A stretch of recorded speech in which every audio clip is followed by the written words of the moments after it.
Kung single mom ka at ikaw ay, sabi natin, pwede na sabihin, single parent, na kung saan mag-isa mong tinataguyod yung pamilya mo, I believe makaka-relate ka sa story natin today.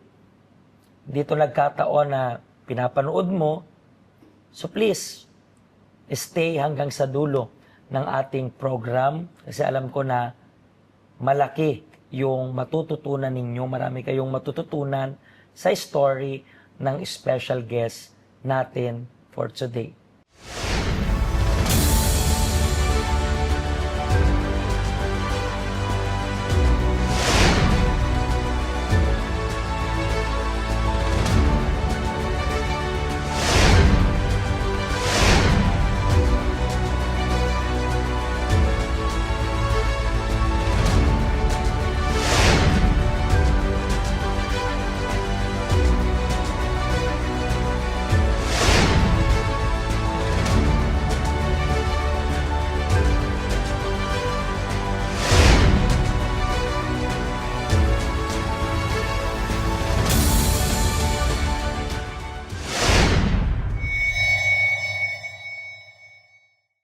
Hello! Welcome po sa ating Be Empowered program. At meron tayong special guest na kasama ngayon. Ano pong pangalan ninyo? Ako po si Jemeline Garcia, Pastor. Jemeline. Yeah. Jemeline, taga saan ka sa Philippines? Pangasinan po. Pangasinan. And ilang years ka na rin nag-abroad? 13 years, 4 months. 13 years. So, bakit mo rin napagdesisyonan pumunta sa ng abroad? Gusto ko pong makatulong sa pamilya at mabago yung buhay namin po. So, yung tinutukoy mong pamilya is hindi ito yung pamilya mo na, Not yet. yung parents mo rin. So, ilang taon ka unang nag-abroad? 21 po. 21, bata. Yes po.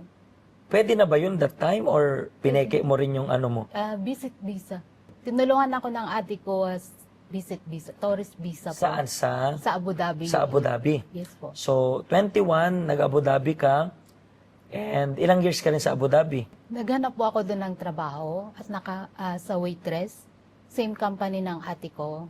So sa Abu Dhabi, not necessarily caregiver lang yung trabaho doon. Marami ring Yes po, yes. klase ng work. So, nag-Abu Dhabi ka, ano yung work mo? Sa Waitress po. Sa restaurant, naging waitress ka. And afterwards, And doon ko po, after a few months po, doon ko po nakilala yung boyfriend ko. At doon po, pero Pinoy rin siya.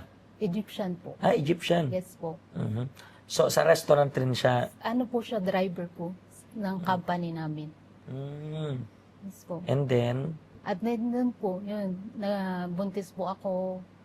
Ayun po. Sinabi ko sa kanya, tapos tinulungan niya akong makauwi po. Sa ang Pilipinas. tinulungan kanya, makauwi. Yes po. Hindi tinulungan sustentan, makauwi. Opo. So, parang tinakbuhan ka na niya sa responsibility. Opo. So, yung pagbalik mo, mga ilang months pa lang yung sinapupunan mo that Kasi time. po nung pauwi ako sa airport kasi malaki na po yung tiyan ko. 6 months na po. Pero ano yun, kasi bawal. Bawal po doon. Pag once na alam po na buntis ka at di kasal po, makukulong ka kasama ng baby mo po. So, paano yung gano'ng katagal ka makukulong? Parang gano'n. Habang boss, depende po sa ano nila, sa law nila po. Kaya parang tinulungan ka rin niya Yes na, po. Yes po. na makaalis para at least, Opo. makukulong rin ba siya or ikaw lang, babae lang? Opo. Siyempre, i-deny niya po ako kasi hindi po kami kasal. Ganun.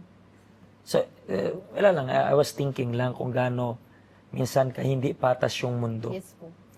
Pareho niyong ginawa, tapos ang, sabihin natin, i-deny niya, and, paano yun? Di ba?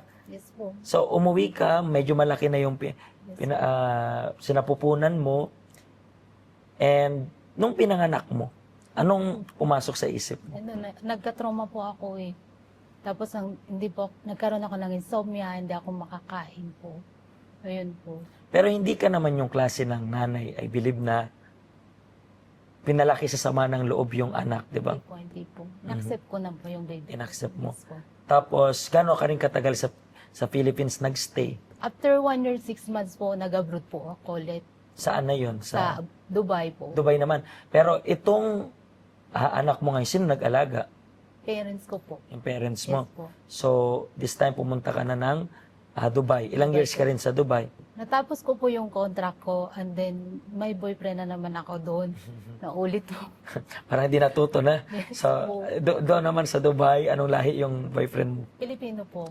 Ito naman, Pinoy. Yes po. So, sa foreigner, Ekis. So, ngayon, sa Pinoy, and then, ano nangyari? Ayun po, umuwi na naman akong buntis. Nabuntis ka na naman. Hindi ko alam. So, pinauwi ka rin niya rin. Ganon or hindi? Tapos na yung contract ko. Alam niya na buntis na ako. Pero nung nasa Pinas na ako, hindi na ako sinistentuhan. Nag-promise siya na sustentuhan kami, pero hindi rin. So, umuwi ka that time, buntis na naman. Yes po. Pero medyo maliit pa lang yung tiyan mo that time. Wala pa. Pitos pa lang siguro, mga blood. So, parang throughout the months doon na nabuo. Yes po. So, and then afterwards, yung pinanganak mo, yung pangalawa, anong pumasok naman sa isip mo that time? Kasi, hindi una eh. Yes po. Kasi, ano yun, nung pinanganak mo, wala na talaga siyang communication rin. Yung una po, pumunta siya sa Pinas. After 2 months na pinanganak ko yung anak ko. Nagpakasal po kami sa Muslim. Yes po. Ganun. So, nagpakasal kayo, and then, And then po, ilang months lang po siya doon. Tapos umuwi na kasi babaero po siya. May ugali po. may ugali rin. Yes So, po. umalis siya. Yes po. And then afterwards, nung lumalaki tong dalawang anak mo, ano yung mga pumapasok sa isip mo? Iniisip ko bakit gano'n yung nangyayari yung sa buhay ko po. Hindi naman ako masamang babae, but yun nangyari po. Ganun. Yung sinasabi mo to, I believe, gusto mo lang ng Gusto ko ng magmamahal babae. sa'yo. Gusto mo lang rin na bumuo ng family. Yes po, yun po yung hinahanap. Mhm. And after nito, matagal kang nag-stay sa Philippines. So, After 1 year, 6 months 1 year, again. 6 months again. Yes po. Anong palang sinabi ng parents mo nito? Wala po, inaccept na lang po. Hindi ka man lang nila pinagalitan. Parang Wala po. No, pero kapag iniisip ko, yung parents mo is napaka... Yes po. Buti. Yes. Bakit kasi pagalitan ka man yan, nandiyan na eh. Yes po. Wala. Tanggap. Hindi naman ibig sabihin ng pinagalitan ko, woot! Di-disappear. Hindi naman ganun. Diba? So, I really admire yung parents. Hindi consentidor, pero ano pang kasing mapapala ng salita, makakasakit ka lang. So, after 1 year, saan ka na nag-abroad niyan? Pumunta po ako sa Lebanon. Lebanon Yes naman. po. And then, ilang years ka rin sa 1 year, Lebanon? 4 months. Hindi po natapos kasi sabi ng amo ko, kailangan mo nang umuwi, wala akong pampasahod sa'yo. And that time po may war. Yes po. So, umuwi ka rin ng... Pinas. Pero, paano ka nakapunta dito sa Hong Kong? Sa pag-uwi ko po galing sa Lebanon po, nasa quarantine pa rin ako sa Manila. So, ano siya? Yes po. COVID siya Yes that po, time. COVID that time po. Mhm. Ayun po, nagdasal po ako, nagpray po ako na makapunta dito po sa Hong Kong. Mhm. Ayun po. Bakit Hong Kong naman? Parang may kakaiba po dito eh. Parang sabi mo, Yes parang, po.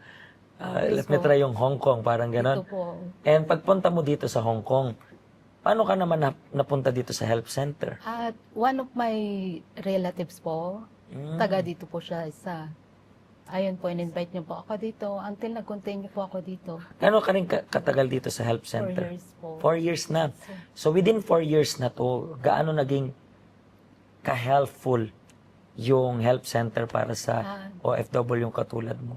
Ang dami ko pong natutunan dito through spiritual life po, na nag-grow yung spiritual life ko, tapos hindi na po ako emotional. Dati po kasi emotional po ako. Eh. Lagi kong ginagamit yung puso ko at hindi ang isip. Ayun po. Pero so far, kamusta naman yung dalawang anak mo sa Pinas? Okay naman po sila. Close na sila sa akin. Dati po malayo yung loob nila kasi hindi po sa akin naglumaki. Oh, kasi kailangan mo rin naman mag-work. Yes po. Minsan, yan yung part na hindi maintindihan ng mga anak. Yes po. Yan. Kasi unang-una sa lahat, paano ma-explain na single parent ka? Paano ma-explain na magkaiba yung tatay nila? So, parang lahat ng yan, I believe, kinikimkim mo sa loob mo. Pero salamat kasi yung health center naging tulay Yes. para lahat ng bigat na pinagdadaanan mo na to, ma-release mo sa Panginoon. Yes. Pero marami rin mga tao na ganyan yung pinagdadaanan ngayon. Yes. Pero yung health center, nakaalalay para makayanan mo lahat ng pinagdadaanan mo. Yes po. Yun rin po yung gusto naming sabihin sa inyo. Siguro, single parent ka rin po. Nangangailangan ka ng strength, support, kung ano yung tapat mong desisyon sa buhay. Katulad niya na natulungan, matutulungan ka rin po ng Diyos. lumapit ka lang sa Kanya. In the same way na nakaya niya as a single parent, single mom, single parent na kinakaya dahil sa tulong ng Diyos. Siguro, kinakaya mo. At minsan iniisip mo, di mo na kaya kasi wala yung tulong ng Diyos. Tingnan mo yung example niya. Health center natin, bukas, everyday, handang tanggapin kayong lahat. Maraming salamat po sa pagtanggap ng pag-special guest natin ngayon. Nabili marami ring na-inspired na mga single parent sa story mo na huwag masyadong gamitin yung Puso. kundi yung isipan palagi. Maraming salamat po. Maraming salamat po sa inyo na sumubaybay nitong program na ito hanggang sa susunod po muli pagpalain kayo ng Diyos. Hello, ako po si Pastor Joshua dito po sa UCKJ Health Center dito po sa Hong Kong.